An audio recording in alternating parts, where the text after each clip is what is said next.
Thousands of cyclists will take part in the Pan Mass Challenge this weekend. After a reimagined ride in 2020, riders in this year's PMC are back together with some changes. Lisa Hughes talks with PMC founder and CEO Billy Starr.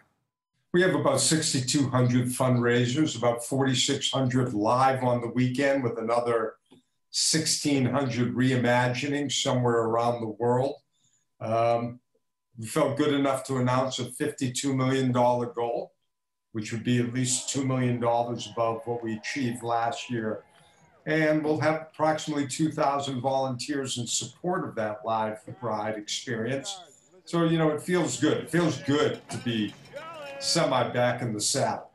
I'm just curious how you were able to open registration the way you always do in January of this year with so many unknowns. We had to plan for an event that we could safely run. After all, we benefit a healthcare provider, Dana-Farber, and we have to be responsible. So we knew that we could do the ride. I, like so many others, I rode right through the pandemic, which is about the safest thing you could do. And, so we planned on the ride, but having to eliminate all of our hub sites, the startings, the endings, the parties, the transportations, the beer, it was a lot to take out of the party while leaving the ride and the mission to the center of what we felt we could achieve. Let's talk about the mission a little bit, because I think what is so extraordinary about the Pan Mass Challenge is that every penny of every rider raised dollar goes to Dana-Farber Cancer Institute. And people connect with that mission in such a personal way. I have to think that you are hearing from riders personally who are saying that even with the limitations, they are just so grateful to be back in the fold, planning for an actual ride and fundraising for this year's PMC.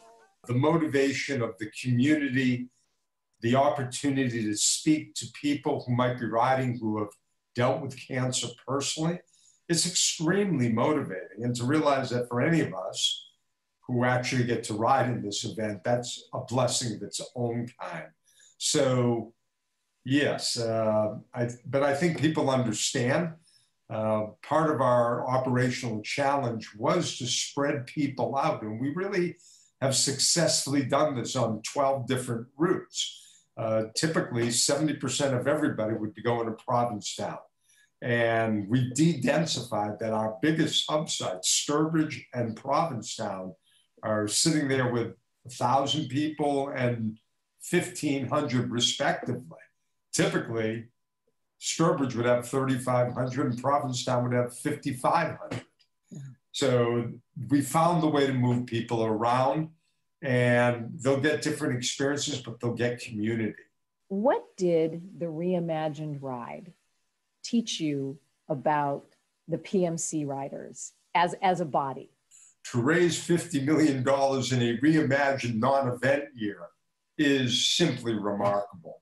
If you would look at it in the broader context of the country, I won't even go to the world, event programming either went off 50 to 70% or didn't exist at all.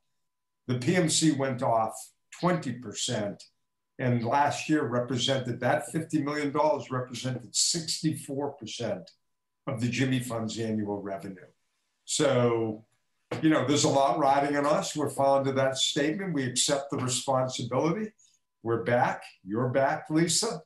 And, together we'll do $52 million or more.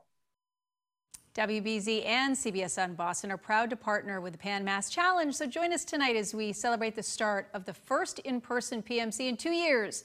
The 2021 kickoff show is tonight at 7 p.m. on WBZ and streaming right here on CBSN Boston.